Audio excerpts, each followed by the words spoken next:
چیزیں قدردانی کی ہیں. جب مسلمان قرآن کریم کی قدردانی کیا کرتے تھے تو ان کے یقین اور نظریات کچھ اور تھے. مسلمان کا یہ یقین تھا کہ قرآن کریم کا ایک ایک لفظ حق ہے، سچ ہے، پک ہے. کیوں؟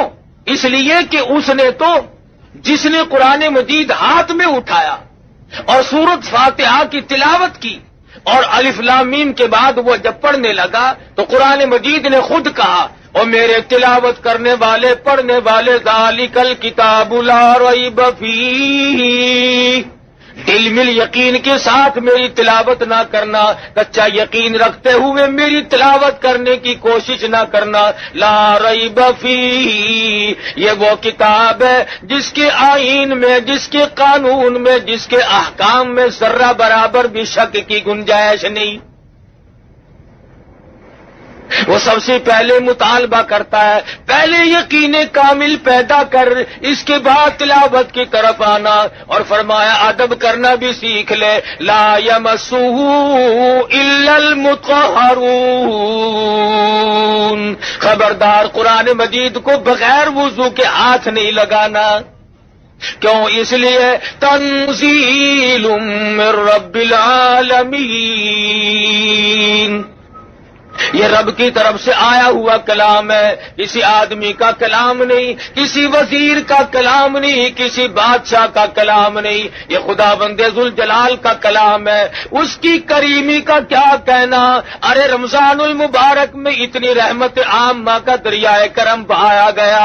فرمایا اے میرے بندے تو مانگ، کیا مانگتا ہے؟ صحابہ کہتے ہیں کہ صبح سے لے کر شام ہو جاتی تھی اور رات سے صبح سے لے کر شام ہو جاتی تھی اور شام سے صبح آ جایا کرتی تھی. لیکن صحابہ کرام اس قدر اللہ پاک سے مانگتے تھے، ان کی آنکھ کا مانگتے مانگتے آنسو خشک نہیں ہوا کرتا تھا.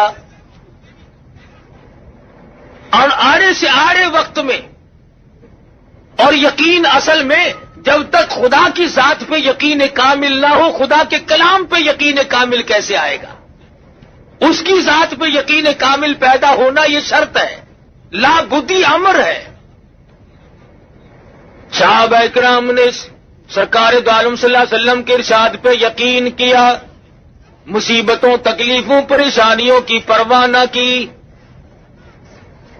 تاریخ میں کوئی یہ ثابت نہیں کر سکتا کہ کبھی کسی صحابی نے یہ گلہ کیا ہو، یہ شکوہ کیا ہو کہ ایمان کی وجہ سے مجھ پہ مصیبتوں کے پہاڑ آ پڑے، میں نے بڑی غلطی کی ہے، ایمان قبول کر کے میں نے غلطی کی ہے. کوئی صحابی یہ نہیں کہتا، کبھی نہیں کسی نے، چاہے اس کی اپنی جان پہ پڑے اور چاہے صحابہ کو اپنے بچوں کے قیمے اپنی آنکھوں سے دیکھنے پڑے، اور چاہے صحابہ اکرام اور صحابیات نے اپنے بچوں کو پیاسے اور بھوک کے مارے اپنی گود میں اتنی اتنی زبان باہر نکال کر تڑپ کر ایڑیاں رگڑ کر مرتے تو دیکھا، پر صحابی نے کبھی اس بات کا اپنی زبان سے اقرار نہ کیا اور گلہ نہ کیا، شکوہ نہیں کیا کہ خدا پر ایمان لانے کی وجہ سے میرے بچے کا کیا حال بنا ہے. آج وہ یقین نہیں، جنہیں وہ یقین ملا ان کے کچھ اور حالات ہیں. سیدنا ابراہیم علیہ الصلوۃ والسلام ہے، باپ بت گر نہیں بلکہ بت پرست ہے، بت بنانے والا ہے، بت پرست بھی ہے، بت پرست نہیں بلکہ بت گر ہے، بت بناتا ہے. عجیب تجارت نکال رکھی تھی خلیل اللہ کے باپ نے، والد نے. کئی لوگ یہ کہتے ہیں کہ آزر کی عقل ماری گئی تھی، پتھروں کے خدا بناتا تھا. پتھر کے خدا بنانا مشکل ہے، کیا ہم نے اپنے آپ کو خدا نہیں بنایا ہوا؟ قرآن کہتا فرأیت من اتخذ الہہ ہواہ، آپ ان لوگوں کو بھی دیکھیں گے جنہوں نے اپنی خواہشات کو، اپنی مرضیات کو اپنا خدا بنایا ہوا ہے. جو دل میں آ گیا، جو میرے پسند آئے وہ صحیح، اور جو میری سمجھ میں نہ آئے وہ غلط. قرآن کریم کا فیصلہ ہے کہ اے محمد عربی صلی اللہ علیہ وسلم، آپ ان لوگوں کو بھی تو دیکھیں گے جنہوں نے اپنی خواہشات کو، اپنی مرضیات کو، اپنی تمناؤں کو اور اپنی اغراض کو، اپنے مقاصد کو اپنا الہ بنایا ہوا ہے. آج ہم کب سوچتے ہیں کہ خدا کا فرمان کیا ہے؟ ہم تو یہ سوچتے ہیں کہ میری غرض کہاں ہے، میرا فائدہ کیسے ہے۔ بس یہ فرق ہے صحابہ کے ایمان میں میرے اور آپ کے ایمان میں۔ صحابہ یہ کہتے تھے میری جان بچے یا نہ بچے، ایمان بچے۔ ہم کہتے ہیں کارخانہ لگے، بنگلہ بنے، کوٹھی تیار ہو، ایمان کا بیڑا غرق ہوتا ہے تو ہو جائے۔ یہ فرق ہے ہم میں اور صحابہ کرام میں۔ ابراہیم علیہ السلام کا والد بت بناتا ہے پتھر کے، اور ہم نے اپنے آپ کو بت بنایا ہوا ہے۔ جب اللہ تبارک و تعالیٰ کی ذات و صفات میں کوئی شرک کرتا ہے، اس کی عقل کا دیوالیہ نکل جاتا ہے، دیوالیہ نکل جاتا ہے۔ ابراہیم علیہ السلام کے سر پہ ٹوکرے میں پتھروں کی بت بنا کر کے رکھ دیتا، جا میرے بیٹے خداؤں کو بیچ کے آ، معبودوں کو بیچ کے آ۔ ابراہیم علیہ السلام بازار میں گلی میں نکلتے ہیں، آواز لگاتے ہیں لوگوں لے لو خدا پر ہیں جھوٹے، خدا خریدنے والوں آؤ، جس نے خدا خریدنے ہو وہ آ جائے۔ اور کبھی کبھی ایسا ہوتا کہ جو کل دے کر آئے تھے بچے عورتیں آئی، انہوں نے کہا کل جو تو خدا دے گیا تھا اس کا تو کان نہیں ہے، ہمیں تبدیل کر دے۔ کل جو تجھ سے ہم نے خدا مول لیا تھا اس کی تو ٹانگ نہیں ہے، لنگڑا خدا ہمیں نہیں چاہیے۔ تو ابراہیم علیہ السلام ایسے خداؤں کی جو پتھروں کے بنائے ہوئے تھے ان کے ناک میں رسی ڈال کر نیچے گھسیٹ کر لاتے۔ باپ کہتا یہ کیا؟ انہوں نے کہا یہ لینے والوں نے واپس کر دیے، مجھے ٹوکرے میں رکھتے ہوئے بھی شرم آئی۔ ہائے ہائے ابراہیم، تم کتنے خدا کو مانے ہوئے ہو، تم ہر رنگ میں یہ سمجھانے کی کوشش کر رہے ہو کہ خدا کے سوا حاجت روا کوئی نہیں، مشکل کشا کوئی نہیں، بگڑی بنانے والا کوئی نہیں، ارے کسی کو بسا کر اجاڑنے والا کوئی نہیں، آباد کو برباد کرنے والا کوئی نہیں، اور برباد کو آباد کرنے والا اس کی ذات کے سوا کوئی ہے ہی نہیں۔ سیدنا ابراہیم علیہ السلام کی یہ حرکتیں دیکھتا رہا آزر کہنے لگا مجھے پتا چل گیا تو میری بات کے خلاف ہے، میں بت بناتا ہوں، خدا بناتا ہوں، تو ان کے خلاف معلوم ہوتا ہے۔ میں تھوڑا سا موقع مل گیا خلیل اللہ کو، فرمانے لگے اے میرے محبوب صلی اللہ علیہ وسلم وَاذْكُرْ فِي الْكِتَابِ إِبْرَاهِيمَ إِنَّهُ كَانَ صِدِّيقًا نَبِيًّا۔ اے میرے نبی صلی اللہ علیہ وسلم اپنی کتاب مقدس میں ذرا ذکر تو کرو ابراہیم علیہ السلام کا، کتنے سچے پیغمبر تھے۔ انہوں نے اپنے باپ سے کہا اذ قال لأبیہ یا ابتی لم تعبد ما لا يسمع ولا يبصر ولا يغنی عنک شیئا۔ اے میرے ابا جان، ان خداؤں کی، ان بتوں کی پوجا کرنے سے کیا فائدہ جو نہ نفع پہنچا سکے، نہ نقصان پہنچا سکے، نہ دیکھ سکے، نہ سن سکے۔ آج سارا جہان کہتا ہے ابراہیم علیہ السلام کا والد پاگل تھا، وہ لوگ بڑے بے وقوف اور احمق تھے جو پتھروں کو خدا مانتے تھے، جو نہ سنے نہ دیکھے نہ نفع نقصان کے مالک بن سکے۔ ارے تم کون سے عقل مند ہو، آج تم نے خدا کو چھوڑ کر خدا کے بندوں کو مشکل کشا سمجھا ہوا ہے۔ کیا آج لوگ نہیں کہتے فلاں یوں کر دے گا، فلانا ملک کو آسمان میں لے جائے گا، فلانا ملک کو چاند پہ پہنچا دے گا، فلانا ملک کو یوں کر دے گا۔ اللہ پاک فرماتے ہیں او ظالمو، تم اپنی زبانوں سے کیا بک رہے ہو؟ الیس اللہ بأحکم الحاکمین، کون ہے مجھ سے بڑا بادشاہ، کون ہے زمینوں کا مالک، کون ہے آسمانوں کا مالک؟ تبارک الذی بیدہ الملک وہو علی کل شیء قدیر۔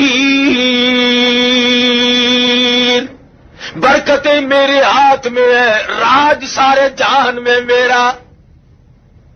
خام خواہ لوگ اپنے آپ کو خدا بنائے بیٹھے ہیں۔ فرمایا جو میں نے قرآن بھیجا ہے، جو تمہارے لیے ضابطہ بنا کر کے بھیجا ہے، جو دستور بنا کر کے بھیجا، تمہیں اس کی پیروی کرنی پڑے گی۔ اگر تم اس کے علاوہ اور نظریات لے کر آؤ گے اور دستور زندگی بناؤ گے اور اپنے طرح طرح کے آئین بنا کر کے بیٹھو گے، اللہ پاک فرماتے ہیں میرے آئین میں تم شرک کرو گے، پھر میرے یہاں تمہارے لیے کوئی ٹھکانہ نہیں۔ خدا کا بھیجا ہوا دستور، خدا کا بھیجا ہوا آئین اور امام الانبیاء محبوب کبریا حضرت محمد مصطفیٰ صلی اللہ علیہ وسلم کا لایا ہوا دستور، اس کی خلاف ورزی دیکھنا آنکھوں سے کتنی غلطی ہے۔ آج ہم کیا کر سکتے ہیں؟ سید عطا اللہ شاہ صاحب بخاری سب قید رحمت اللہ علیہ، اللہ پاک کی کروڑ رحمت نازل ہو اس مرد قلندر کی قبر مبارک پہ، آمین کہو۔ لاہور میں تقریر فرمائی اور موقع تھا، راجپال نے رنگیلے رسول کے نام سے ایک رسالہ کتابچہ لکھ مارا، اس میں سرکار دو عالم صلی اللہ علیہ وسلم کی شان میں گستاخی کی۔ یہ بھی وہی وقت تھا، شاہ جی نے تقریر فرمائی، دائیں طرف علماء بیٹھے تھے، سامنے مجمع بیٹھا تھا، بائیں طرف کچھ اباش قسم کے لوگ بیٹھے تھے، نوجوان۔ شاہ جی نے پہلے دائیں طرف منہ کر کے خطاب کرتے ہوئے فرمایا کہ علماء کی جماعت، وہ سامنے دیکھو، ایسا صدیقہ دوپٹہ لہرا رہی ہے اور تم سے سوال کرتی ہے کہ تمہارے ابا کی آبرو پہ کافر نے ہاتھ ڈالا ہے۔ اور پھر بائیں طرف خطاب کرتے ہوئے فرمایا نوجوانوں، وہ دیکھو اپنی قبر سے فاطمۃ الزہرا نکل آئی ہے اور دوپٹہ اتار کر کہہ رہی ہے کہ نوجوانوں تم کہاں سو گئے، کالی کملی والے کی عزت پہ ہاتھ مارا ہے۔ میرے ابا کی آبرو پہ لوگوں نے ہاتھ مارنے شروع کر دیے، تم کس کا کلمہ پڑھو گے؟ نمازی بھی بیٹھے تھے، حاجی بھی تھے، غازی بھی تھے، نیک پرہیزگار سخی بھی تھے، خیرات کرنے والے بھی تھے، مگر ان نوجوانوں میں ایک نوجوان ہے، عالم نہیں، حافظ نہیں، قاری نہیں، حاجی نہیں، بلکہ پختہ اور لمبا چوڑا نمازی بھی نہیں۔ بس وہیں سے دل میں سوچ بیٹھا میری زندگی کائے کی، لعنت اس زندگی پہ، میں دنیا میں زندگی گزار رہا ہوں، کالی کملی والے کی ذات پہ حرف آئے، میری زندگی کس کام کی؟ ڈر گیا اور جا کے خاموش لیٹ گیا۔ اماں نے پوچھا کیا بات ہے، کسی سے لڑ جھگڑ کر کے تو نہیں آیا، اداس سا کیوں ہے؟ کہنے لگا نہیں لڑائی میں نے کس سے کرنی ہے۔ تو امی جان کہنے لگی پریشانی کی کیا بات ہے، چند دن تیری شادی کے باقی، اب تو خوشی خوشی رہا کر۔ آنکھوں میں آنسو لے آیا اور کہنے لگا امی جان شادی ملتوی کر دے، میری شادی کو ملتوی کر دے۔ اس نے کہا کیوں؟ کہنے لگا اب تو شادی کہیں اور ہی جا کے کرنی ہے، اب یہاں شادی نہیں کرنی۔ چھپے چھپے چھرا بنا رہا ہے، تیاری کر رہا ہے، میں اس کو زندہ نہیں چھوڑوں گا جس نے کالی کملی والے کے دامن پہ ہاتھ مارا ہے، جس نے سرکار مدینہ کی آبرو پہ ہاتھ ڈالنے کی کوشش کی، جس نے شہنشاہ کائنات کی عزت پہ ہاتھ صاف کرنے کی کوشش کی۔ اب دونوں دنیا میں نہیں رہیں گے، یا راجپال رہے گا یا علم الدین رہے گا، دونوں نہیں رہیں گے۔ تیاری کر رہا ہے۔ امی کہتی ہے اس طریقے سے پریشان نہ ہو، میں نے تو تیری شادی کی تیاری کی ہوئی ہے، بڑی خوشی کا وقت ہے، ان قریب تیری دلہن کو لے آؤں گی، گھر میں باغ و بہار ہوگی۔ علم الدین کہنے لگا بس امی جان شادی ہو چکی، باغ و بہار تو اب کسی اور ہی جگہ آئے تو آئے۔ آخر کار ماں بیٹوں میں گفتگو جاری رہی، سوچا کہ میری ماں کہیں رو رو کر نہ مر جائے، بالآخر اصرار کے بعد بتا دیا کہ امی جان شادی کا پروگرام بالکل ملتوی کرتا ہوں، اور اب سرکار مدینہ کے رسول اللہ کے دشمن کو جب تک ختم نہ کر دوں اس وقت تک مجھے چین نہیں آئے گی۔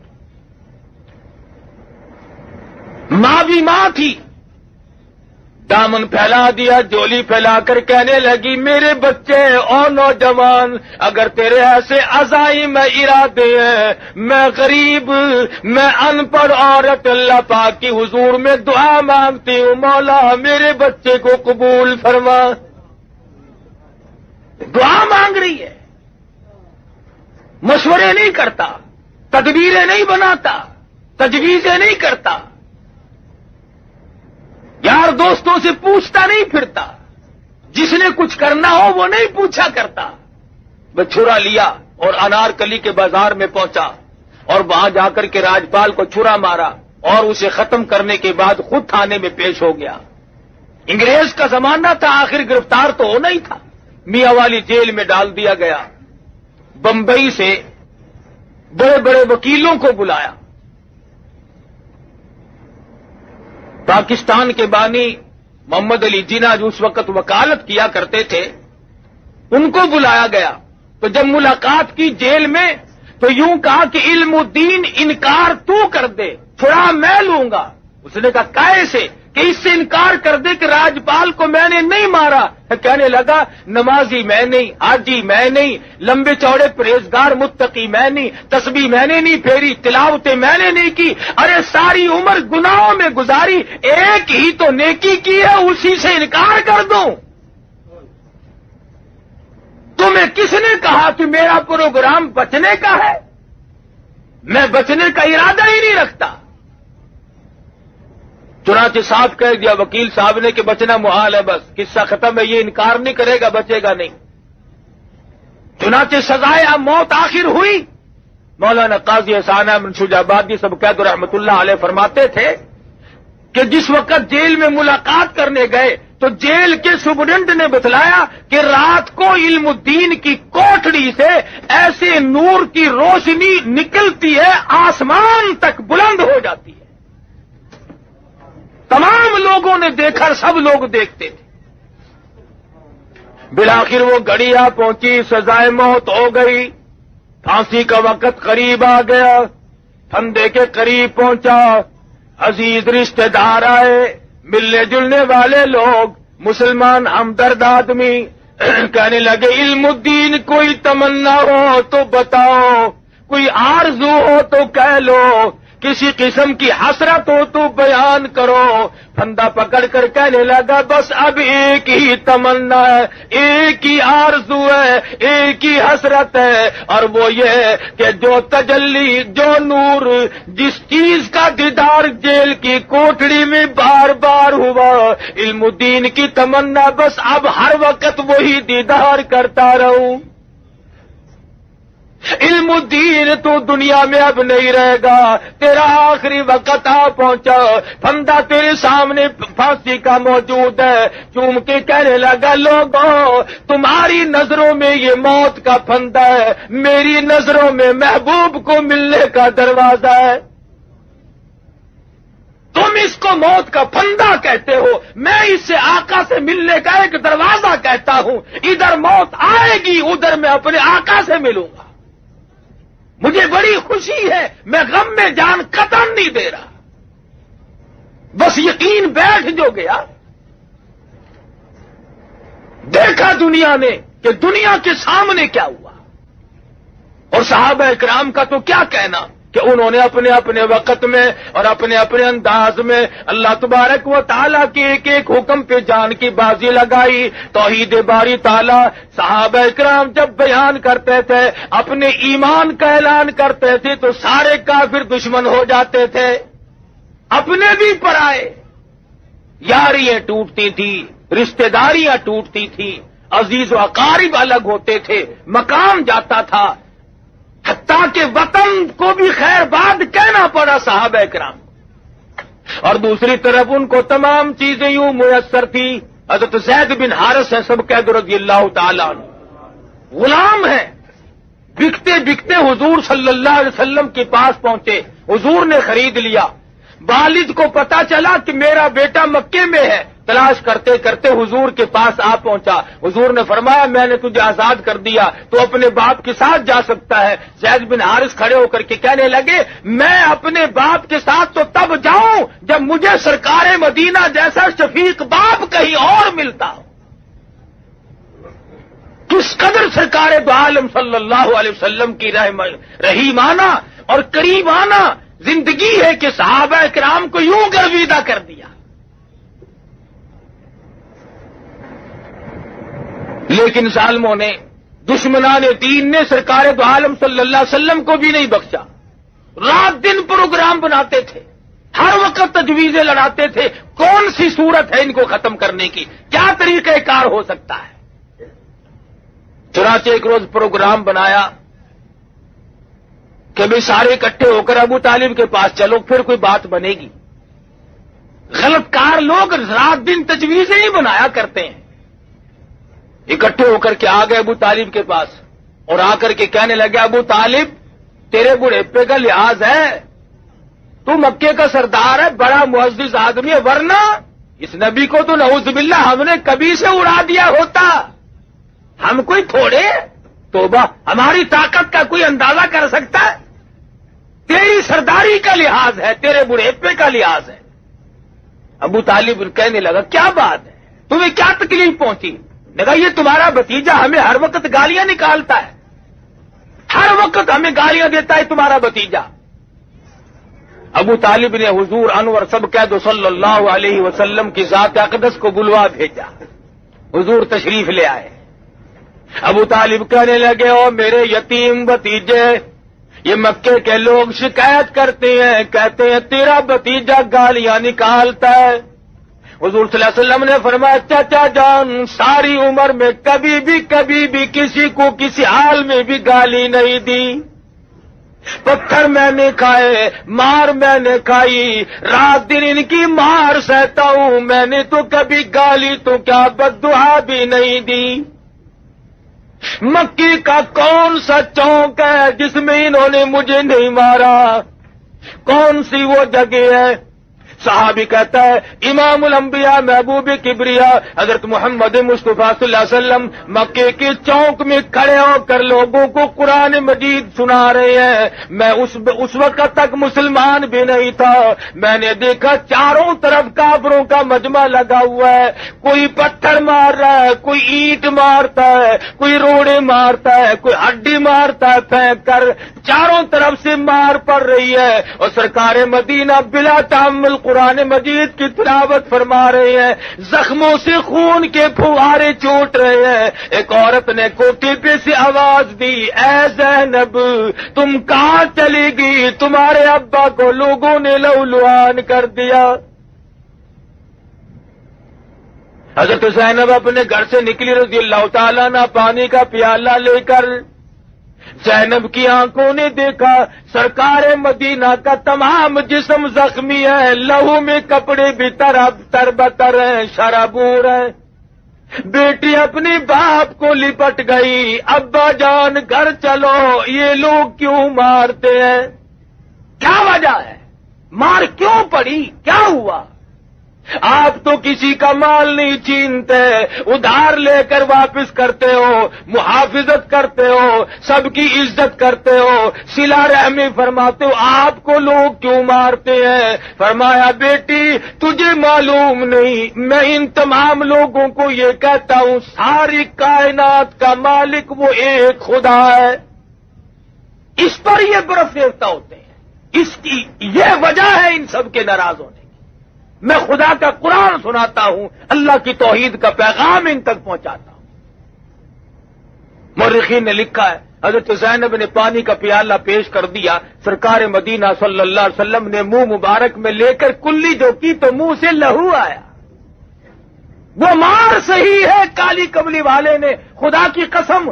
حضور فرماتے ہیں بخاری شریف میں حدیث موجود ہے کہ اللہ کی راہ میں جتنی میں نے مار کھائی اس زمین کے اوپر اس آسمان کے نیچے اتنی کسی نے مار نہیں کھائی.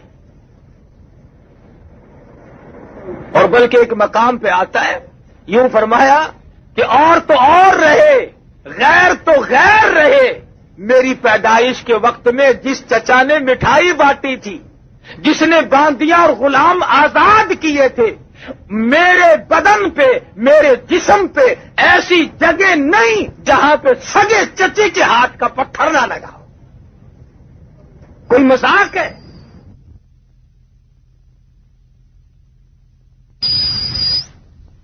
ابو طالب کے سامنے حضور بیٹھے ہیں، فرمایا چچا جان میں نے تو کبھی کسی کو گالی نہیں دی، میرا گالی دینے کا پروگرام ہی نہیں، مزاج ہی نہیں، میں کیوں گالی دوں کسی کو؟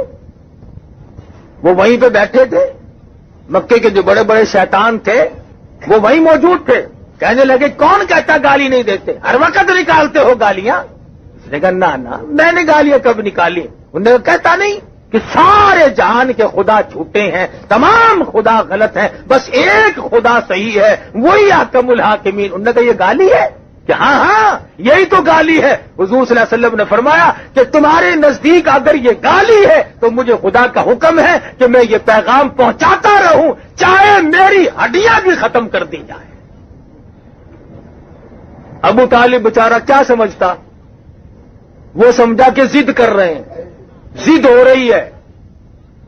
آئے کہہ بیٹھا، کہنے لگا میرے بھتیجے اب اگر تو ان کی بات کو نہیں مانتا تو آج کے بعد میرا سہارا نہ تکنا۔ یہ سہارے والا مسئلہ بڑا غلط ہے۔ کوئی کہتا ہے کہ جی میرے ماں باپ ہیں، اگر میں کما کے نہ کھلاؤں تو وہ بھوکے مر جائیں گے۔ کوئی کہتا ہے جی میرا استاد ہے، اگر ہم نہ اس کو کھلائیں تو وہ مر جاتا۔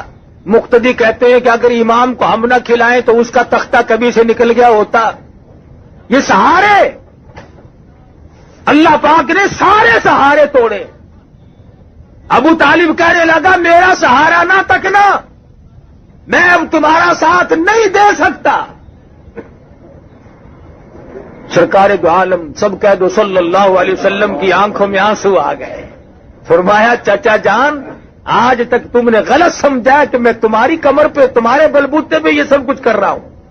ہٹو آپ بھی ایک طرف ہو کے دیکھ لو، وہ خدا میری حفاظت کرنے والا ہے، وہ مالک کائنات، وہ بے نیاز خدا ہے، وہی میری حفاظت کرے گا۔ مکے کے لوگ پہلے تو اکڑے، کفر کی یہ عادت ہے، پہلے اکڑتا ہے، بڑا زور دکھاتا ہے، ہم یوں کر دیں گے، دیکھنا جی ابھی رگڑ دیتے ہیں، اور جب سامنے آئے اسی وقت ہی کر کے چپ ہو جاتے ہو، نہیں جی نہیں ایسی دیر میں گل کی تھی، ایسی کو لڑن لگ گیا ہے، بس فوراً ڈھیلے پڑ جاتے ہیں اسی وقت۔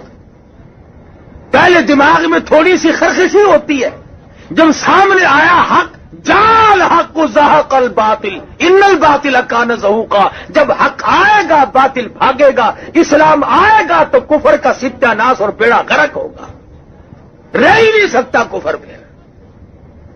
اور مجھے افسوس ہے کہ آج کی دنیا میں تمہارے پاس 6666 قرآن کی آیات موجود ہیں، ارے 8 لاکھ سے زیادہ پیغمبر کے ارشادات کا ذخیرہ موجود ہے، 1,29,000 صحابہ کرام کے قول و افعال اور عمل موجود ہے، اور بڑے بڑے بزرگ اور ائمہ کی زندگی موجود ہے۔ آج بھی لوگ کیا کہتے ہیں جی پتہ نہیں کیڑے پاسے حق ہے، سانو تو ایویں نظرتا ہے۔ کتنے بڑی بے ایمانی کے الفاظ ہیں۔ کاکا جے ہن تائیں پتہ نہیں لگا تو پھر لگنا ہی نہیں، جو اب تک پتہ نہیں لگا پھر لگے گا قبر میں، پھر آگے پتہ لگے گا، پھر پرسلات میں پتہ لگے گا، پھر موت کے جھٹکے کے وقت پتہ لگے گا۔ اگر اب بھی تجھے قرآن سمجھ میں نہیں آیا تو پھر آئے گا ہی نہیں، پھر کب آنا ہے؟ سرکار دو عالم صلی اللہ علیہ وسلم کے پروگرام میں دخل اندازی کرنے والے لوگ دنیا میں اس قدر ذلیل ہو کر کے مرے کہ تاریخ آج ان کے بعد کوئی اور ایسی نظیر پیش نہیں کر سکتی۔ فرمایا فلا تطع المکذبین ودوا لو تدہن فیدہنون۔ اے میرے محبوب صلی اللہ علیہ وسلم آپ بالکل بھی ڈھیلے نہ پڑے، ان کے پیچھے نہ لگنا، میں خدا آپ کا نگہبان اور محافظ ہوں، کوئی پرواہ نہ کرو، آپ ہے اور میں ہوں، بس کسی کی کیا حاجت باقی ہے؟ تو صحابہ کرام نے اپنے اپنے وقت میں ایسا انداز اختیار کیا، اللہ غنی، مرد تو مرد رہے، عورت ہے، عورت ساتھ ہے، اور کتنی خوش نصیب مائی ہے، خامند بھی صحابی، بیٹا بھی صحابی، خود بھی صحابیہ، خود بھی صحابیہ۔ ارے قربان کر دوں، 2 جان کی دولت ہے اس مائی کی جوتے سے اڑی ہوئی خاک پہ، جس کا پورا گھرانہ کالی کملی والے کا غلام بن چکا ہو، اور غلام بھی اس طرح کا۔ ابو جہل کو مکے میں صرف سمیہ ملتی تھی، اسے اور کوئی نہ ملا، اسے ڈھونڈ کر کیوں لایا؟ ایماندار اور بھی تو تھے، اس کے بیٹے کو پکڑ کے لاتا، اس کے خامن کو پکڑ کے لاتا، خاندان کے اور لوگوں کو اس طریقے سے کیوں نہیں مارا؟ اس لیے کہ بیٹا جوان تھا، خامن بھی طاقتور تھا، اور لوگوں کی جانوں میں جان تھی۔ ابو جہل مکے کا بدماش تھا، کہنے لگا کمزور کو مارنا آسان ہے، کمزور کو مارنا آسان ہے۔ سمیہ اس قدر بڑھیپا طے کر چکی تھی، گردن ہلتی تھی، زبان تتلاتی تھی، ہاتھ حرکت کرتے تھے، گردن میں ہاتھ پاؤں میں راشا آ چکا تھا، لیکن خداوند ذوالجلال کا دیا ہوا ایمان اور نبی کا عطا کردہ کلمہ اور اللہ کی توحید کو سمیہ نے اپنی رگوں میں ایسا بسایا تھا کہ زمین و آسمان ہل سکتے ہیں، پر سمیہ کے ایمان میں فرق نہیں آ سکتا، اتنا مضبوط ایمان تھا۔ ابو جہل سارے مکے میں سے ڈھونڈ کے لایا بڑھیا کو، پتا چلا یہ جو کمزوروں کو لوگ مارا کرتے ہیں، غریبوں کو ستایا کرتے ہیں، محکوموں پہ ظلم کیا کرتے ہیں، پتا چلا کہ ان شیطانوں نے یہ چال ابو جہل سے سیکھی ہے، اور اسی کی نسل ہو تو کوئی پتہ ہی نہیں، ورنہ اور مکے میں مل سکتے تھے۔ سمیہ کو چھانٹ کے کیوں لایا؟ اس لیے کہ یہ بوڑھی ہے، کمزور ہے، ڈر جائے گی، عمر رسیدہ عورت ہے، گھبرا جائے گی، بڑھیپے میں ویسے بھی دل کمزور ہو جاتا ہے، لا کر میدان میں کھڑی کر دی، پیروں میں رسی باندھ دی، ہاتھوں میں رسی باندھ دی، اور برچہ لے کر کہنے لگا سمیہ اب 2 راستے ہیں، یا جان بچا یا ایمان بچا، تیسرا راستہ نہیں ہے۔ سمیہ فرمانے لگی، او ظالم تو کیا سمجھتا ہے، جو برچہ تو مجھے مارنے کے لیے دکھاتا ہے، میں تو محبوب کا دروازہ کھولنے کے لیے اس کو چابی سمجھتی ہوں، تو مجھے برچہ دکھا رہا ہے مارنے کے لیے، اور مرنے میں میرے دیر کیا ہے؟ بہتر ہوگا کہ برچہ تیرا ہو، سر میرا ہو، در میرے آقا کا ہو، اور میں جا کر کہوں کہ میں حاضر ہو گئی ہوں، اس سے بڑی کیا سعادت ہو سکتی ہے؟ نعرہ تکبیر! مجھے اور کیا چاہیے؟ حضرت سمیہ کھڑی ہے، صحابہ کہتے ہیں کوئی گھبراہٹ نہیں، کسی طرح کی پریشانی نہیں۔ حضرت عمار بن یاسر رضی اللہ تعالیٰ عنہ جوان بیٹا حضور کی خدمت میں پہنچا اور جا کے کہنے لگا، یا رسول اللہ ذرا تشریف تو لاؤ، میری بوڑھی اماں کا حال تو دیکھو۔ حضور تشریف لائے۔ کتنے بے کس اور مجبور ہوں گے اس وقت میں مسلمان کہ سرکار دو عالم صلی اللہ علیہ وسلم نے جب دیکھا سمیہ کو بندھا ہوا تو آنکھوں میں آنسو آ گئے، اور فرمایا عمار اسی وقت دوڑ کے جاؤ، سمیہ کو جا کے بہشت کی بشارت سنا، اور جا کر کے میں نبی کا سلام پہنچا۔ کیا خوش نصیب مائی ہے، آخری وقت میں تجھے پیغمبر کا سلام آ رہا ہے، شہنشاہ کائنات کا تجھے سلام ملا، اس لیے نہیں کہ تو بنگلے سے نکل رہی ہے، اس لیے نہیں کہ تو کوٹھی سے نکل رہی ہے، اس لیے نہیں کہ تو وزیر اعظم کی بیوی ہے، اس لیے نہیں کہ تو گورنروں کے خاندان سے ہے، اس لیے نہیں کہ تو دنیا میں بہت زیادہ حسین و جمیل ہے، بلکہ اس لیے کہ آقا کی غلامی کا پھندا تم نے وہ مضبوط ڈالا ہے کہ تم اپنی جان کا قیمہ تو بنوا سکتی ہو، پر ایمان کے میدان سے پیچھے ہٹنے کے لیے قطعاً تیار نہیں۔ سمیہ کے بیٹے نے آ کر کے سلام پہنچایا، نبی کا پیغام اور بشارت دی، تو مسکرا رہی ہیں، کافر حیران کھڑے ہیں۔ ہم تو کہتے تھے بڑھیا گھبرائے گی، یہ تھر تھر کانپنے والی، یہ ضعیفہ، یہ کمزور، یہ ناتواں، ہم نے تو سوچا تھا یہ پھر جائے گی تو اور بھی پھریں گے، ارے بوڑھی کا یہ حال ہے تو جوان کیا کریں گے؟ حضرت سمیہ رضی اللہ تعالیٰ عنہ بالکل آرام سے کھڑی ہیں، بار بار چاروں طرف سے کافر ڈراوا دے رہے ہیں، ابھی ابھی تیرے ٹکڑے کر دیے جائیں گے، ابھی ابھی تجھے چیر دیا جائے گا، ابھی ابھی تجھے تیرا قیمہ بنا دیا جائے گا، ابھی تجھے یوں مارا جائے گا۔ سمیہ کہنے لگی بات ہی کوئی نہیں، میرے یہاں مرنے جینے کا فرق ختم ہو گیا، کیوں؟ اس لیے الفت میں برابر ہے، وفا ہو یا کہ جفا ہو، ہر چیزوں میں لذت ہے گر دل میں مزہ ہو۔ تم مجھے مرنے سے ڈرا رہے ہو، ارے یہ جو وقت گزر رہا ہے مجھے یہ شاک معلوم ہوتا ہے، جلدی کرو مجھے میرے محبوب سے ملاؤ۔ یہ موت میرے لیے دروازہ بنے گا، میں اپنے پروردگار سے ملوں گی، میں اپنے کلمے کی شہادت دوں گی، میں اپنے مضبوط ایمان کا اظہار کروں گی، میرے یہاں گھبراہٹ کا نام و نشان نہیں۔ اور مفت کا ڈراوا نہیں تھا، چنانچہ ابو جہل آگے بڑھا، ارے بوڑھے پہ ترس نہ کھایا، کمزور ہے، عورت ہے، مائی ہے، ضعیف ہے، برچھا مارا، ادھر ادھر اونٹ دوڑا کر سمیہ کے ٹکڑے کر دیے گئے۔ مجال ہے جو ایمان میں ذرہ برابر بھی تزلزل آیا ہو یا گھبراہٹ آیا ہو، ارے ایمان ہو تو ایسا ہو، خدا کے قرآن کی عظمت ہو تو ایسی ہو۔ آج ہم اپنے آپ کو مسلمان بھی کہلاتے ہیں اور ذرہ برابر بھی تکلیف کا تحمل کرنے کے لیے ہم لوگ تیار نہیں۔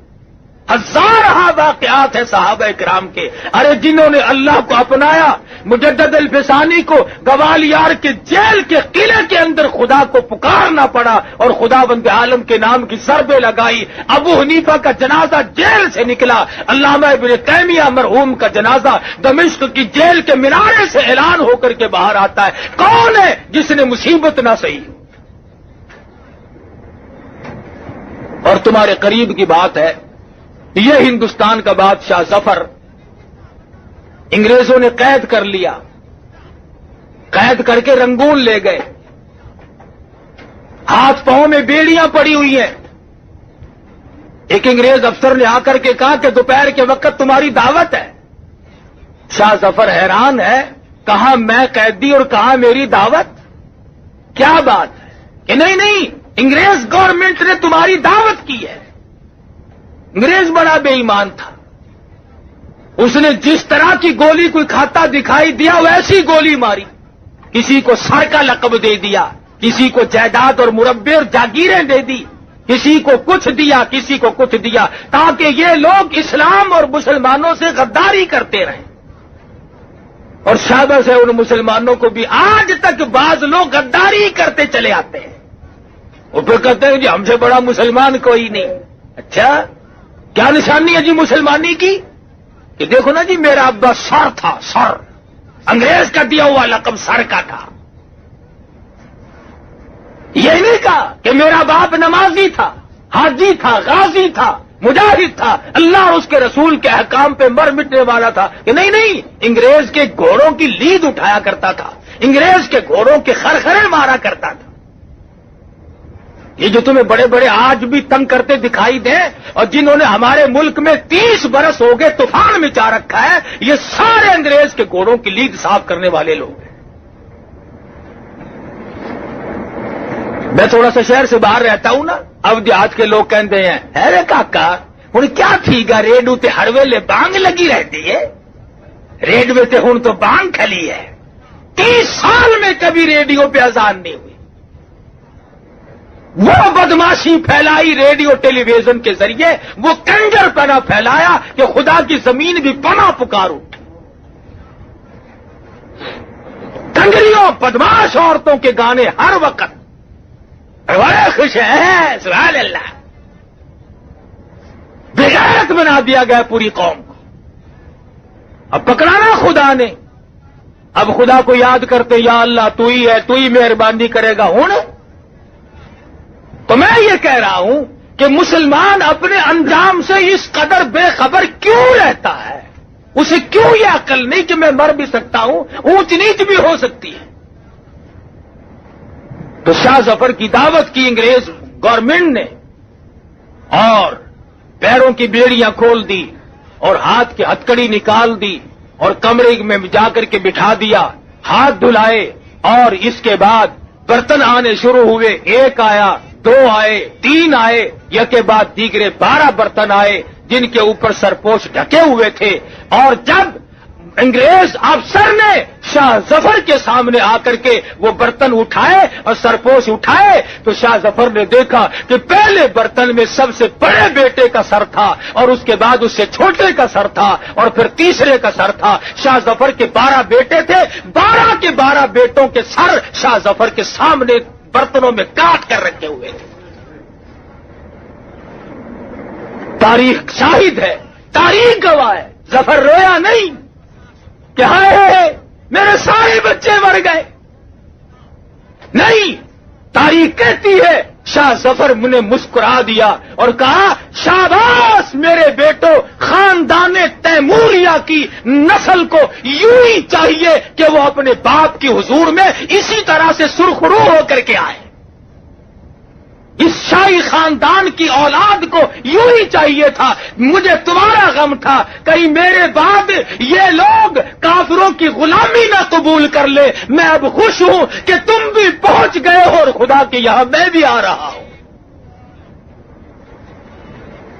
تو یہاں تو ایسے ایسے لوگ قریب ہی سے ہو گزرے، بات کیا ہے؟ یہی تمہارا ملتان شہر ہر وقت کا راجہ دیوان کی حکومت ہے۔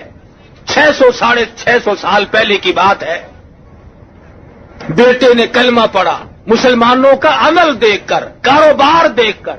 آج کل تو کاروبار بڑا عجیب ہے، جب تک ایک آنے کا روپیہ نہ بناؤ اس وقت تک تو کاروبار نہیں چلتا۔ رمضان شریف سے پہلے کوئی 2-2.5 روپے 3 روپے نیمبو نہیں خریدتا تھا اور چاند دکھتے ہی یار لوگوں نے 20 روپے کر دیے اور 20 روپے نیمبو بیچے تاکہ روزہ کھولنے والے لوگ آخر لیں گے ہی، اور اس کے بعد نعرہ اٹھایا قومی اتحاد زندہ باد۔ ہی اچھا قومی اتحاد ہے بھائی، روپے کے 20 بنانے اور لیں گے کون؟ روزہ رکھنے والے۔ تم روزہ رکھنے والوں کی کھال اتارنے کے لیے پیدا ہوئے ہو؟ تمہیں یہ حق کس نے دیا؟ تمہیں یہ مسئلہ کس نے سمجھایا کہ جو اللہ اور اس کے رسول کے حکام کو پورا کرتے ہو اور پیاس کی وجہ سے اگر تم سے وہ کوئی سودا خریدنے آئے تو تم اس کی کھال اتار لو؟ بڑا خوش ہو ہے کہ اجی تو کاروباری معاملہ ہے۔ اچھا، کاروباری معاملے میں اگر کسی کی جیب کاٹ لے تو کوئی حرج نہیں۔ ملاوٹ رمضان میں ہم نے نہیں چھوڑی، بلیک مارکیٹ رمضان میں ہم نے نہیں چھوڑا، جھوٹ بولنا رمضان میں ہم نے نہیں چھوڑا، گانے سننے اور گانے گوانے ہم نے رمضان میں نہیں چھوڑے۔ پھر رمضان کی برکتیں مجھے اور آپ کو ملے کیسے؟ پھر قرآن کی خیر و برکت ہمیں ملے کیسے؟ پھر ہماری دعائیں قبول ہوں تو کیسے ہوں؟ تو میں عرض کر رہا تھا، صحابی ہے، ابن حذافہ ہے، سب کہہ دو رضی اللہ تعالی عنہ۔ عیسائی بادشاہ کے یہاں گرفتار ہو گئے۔ صحابہ کرام تو گھر بیٹھ کر کبھی سوئے ہی نہیں، کبھی پیر پھیلا کر بچارے سوئے ہی نہیں، بس جہاد فی سبیل اللہ میں لگے رہتے تھے۔ ہر وقت اللہ اور اس کے رسول کے حکموں کو لوگوں تک پہنچانے کے لیے مرتے تھے ہر وقت اور مارتے تھے، پریشان ہوتے تھے۔ ساری زندگی صحابہ کرام کے جہاد میں گزر گئی۔ یوں ہی تو نہیں اللہ پاک کے نبی نے فرمایا کہ جہاد کی راہ میں جب آدمی نکلتا ہے اسلام کو چمکانے کے لیے، کفر کو مٹانے کے لیے جو قدم اٹھتے ہیں اور قدم پر جو گرد غبار پڑتی ہے، تیرے نبی کا فرمان ہے کہ اس جگہ جہنم کی آگ حرام کر دی جاتی ہے، بشرطے نیت یہ ہو کہ میں اسلام کو چمکاؤں گا۔ یہ نیت نہ ہو کہ اگر میری وزارت بن گئی تو بس 10-20 ٹرکوں کے لائسنس پہلے میں لوں گا بھائی۔ یہ نیت نہ ہو کہ دیکھو جی آخر اپنا یار ہے نا، اپنا رشتہ دار ہے، یہ جو ممبر بن گیا نا تو انشاءاللہ پھر سیمنٹ کی تانوں کوئی کمی نہیں رہنی۔ پہلے ہی نیت اگر یہ ہے تو اسلام کی چمک کہاں؟ بلکہ صرف رضائے الہی مقصود ہو، نبی کی اطاعت اور غلامی مقصود ہو، پھر بات بنے گی۔ ابن اصافہ رضی اللہ تعالیٰ عنہ 2 صحابیوں کے ساتھ گرفتار ہو گئے. بادشاہ وقت نے عیسائی نے سب سے پہلے وہی بات کی جو کافر لوگ کیا کرتے ہیں. یہ پرانا طریقہ ہے.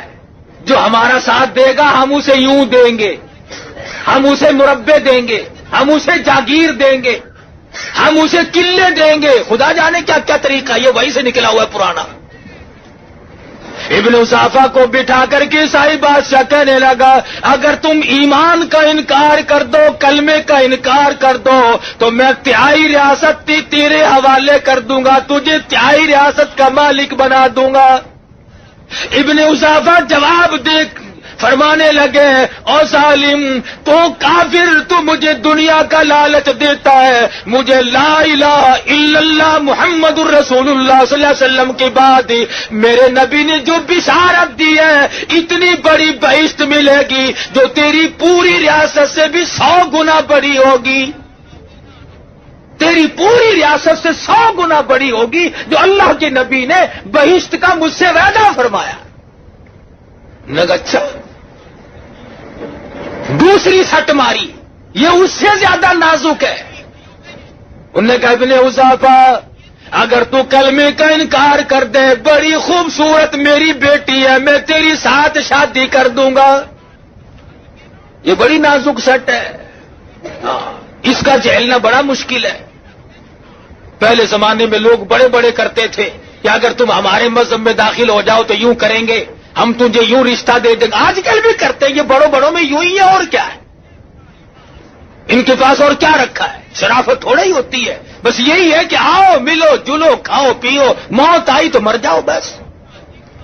ابن اصافہ نے فرمایا کہ میرے نبی نے جن حوروں کا مجھ سے وعدہ فرمایا ہے اگر وہ دنیا میں تھوک دے تو پوری دنیا خوشبو کی وجہ سے بے ہوش ہو جائے. میرے نبی نے جس کلمے کی برکت سے, ایمان کی برکت سے جس بہشت کا وعدہ فرمایا ہے اگر اس کی حور کا جوتے کا تسمہ نظر آئے تو پوری دنیا اس خوبصورتی کی وجہ سے مدہوش اور بے ہوش ہو جائے.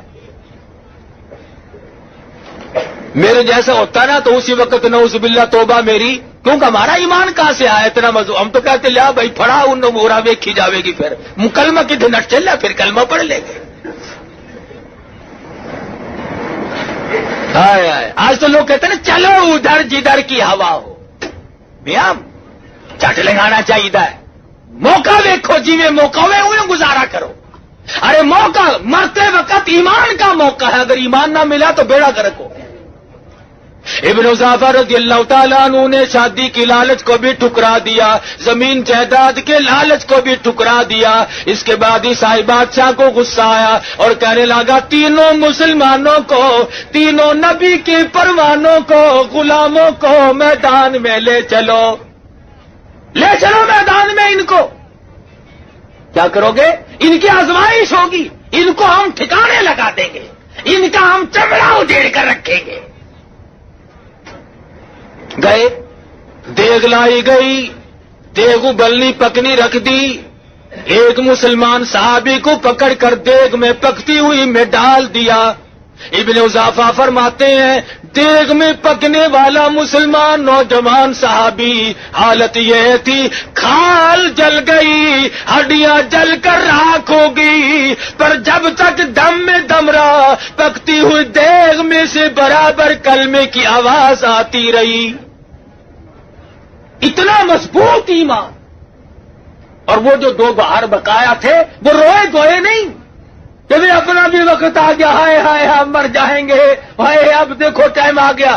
ابن اصافہ کہتے ہیں ہم ایک دوسرے کو دیکھ کر مسکرا رہے تھے اور مبارکباد دے رہے تھے کہ جو اللہ پاک نے میدان جہاد میں نہیں دیا, شہادت کا انتظام یہاں کر دیا. مبارک کو, گھبرانا نہیں, ایک دوسرے کی طرف مت دیکھو, انشاءاللہ کل حوض کوثر پہ ملاقات ہوگی. یہ صحابہ کرام کے نظریات ہیں. عرض کر رہا تھا کہ رمضان المبارک نے ہمیں توحید کا پیغام دیا, اللہ کے قرآن نے ہمیں توحید کا پیغام دیا. خداوند عالم نے فرمایا میرے قریب آ جاؤ, ساری دنیا تمہاری ہے, میرے نزدیک آ جاؤ, پوری کائنات تیری ہے. چاند سورج ستارے دریا سمندر ہوا سبزی ترکاری تمام تر یہ سارا جہان تیرے لیے تو ہے. کل جہان تیرے لیے او میرے بندے، تو صرف میرے لیے، تو میرے لیے. تمام سبزی پھل فروٹ ترکاریاں نعمتیں سب تیرے لیے. تیرا سر ہو میرا در ہو اور تیری جھولی ہو میری عطا ہو. تو مانگتا ہوا تھک جائے میں تجھے دیتا نہ تھکوں. میرا خزانہ بڑا وسیع ہے اس لیے مانگنے والا بن. وہ تو مائل بکرم ہے کوئی سائل ہی نہیں. وہ تو اتنا دینا جانتا کوئی لینے والا بھی بنے. تو صحابہ کرام نے بھی عجب عجب طریقے سے مار کھائی. اور یہ ملتان کی بات کر رہا تھا، پہلے بھی کئی مرتبہ سنائی ہوگی. راجہ دیوان کا بیٹا مسلمان بن گیا کاروبار دیکھ کر. آج ہمارا کاروبار دیکھ کر کے تو الٹے لوگ کافر بن رہے ہیں. معاملہ بالکل خراب ہو رہا ہے. چھوٹے سے بڑے تک تمام چیزیں دیکھ لو. اوپر جو چیز رکھی ہوگی نا کہ نہیں میں دینی ہے تو نمونہ رکھے ہوا ہے. چل بھائی نمونہ اور تو بچوں اور ایک کیسے بنے گا ہمارا؟ وہ اندر باہر کیسے بنے گا؟ بڑا مشکل مسئلہ ہے. لیکن وہ راجہ دیوان کا بیٹا کاروبار میں مسلمانوں کی سچائی اور صداقت کو دیکھ کر مسلمان بن گیا. لا الہ الا اللہ محمد الرسول اللہ صلی اللہ علیہ وسلم کلمہ پڑھ لیا. راجہ کو بڑی فکر ہوئی کہ میرے گھر میں دین آ گھسا. بڑا معاملہ خراب ہوا کہ اور بھی گھر کو اندر کوئی آئے گا دین کا تو یہ خاصا باہر تو جانے سے رہا. اس نے ہندوستان سے جگہ جگہ سے پنڈت لوگ طلب کیے بلائے. میرے بچے کو سمجھاؤ بے دین ہو گیا مسلح بن گیا بڑا کام خراب ہے میری تو آبرو گئی. بڑے پنڈت آئے بڑا سمجھایا. دیکھ اسلام میں یوں ہے یہ مسلمان نے کہا کچھ بھی ہو جب میں کلمہ پڑھتا ہوں میرے دل کی رگوں میں ٹھنڈ پڑتی ہے. جب میں خدا کا کلمہ پڑھتا ہوں کہنے لگا آسمان زمین روشن ہو جاتے ہیں. کفر اندھیرا ہے ایمان اجالا ہے. ایک پنڈت بڑا چلاک تھا کہنے لگا کہ اگر یہ اسی طرح جمع رہا تو اس کے ساتھی تو یہاں اور بے شمار پیدا ہو جائیں گے. کوئی ایسی تدبیر نکالو کہ نہ رہے بانس اور نہ بجے بنسری یہ مر جائے. لگاؤ میاں اور نوجوان کیا کلمہ پڑھتا ہے تو چھوڑتا نہیں کہ نہیں کہ اچھا ہم تجھے یہ لوہا گرم کر کے دیتے ہیں 5 منٹ تک سینے سے لگا کے دکھا.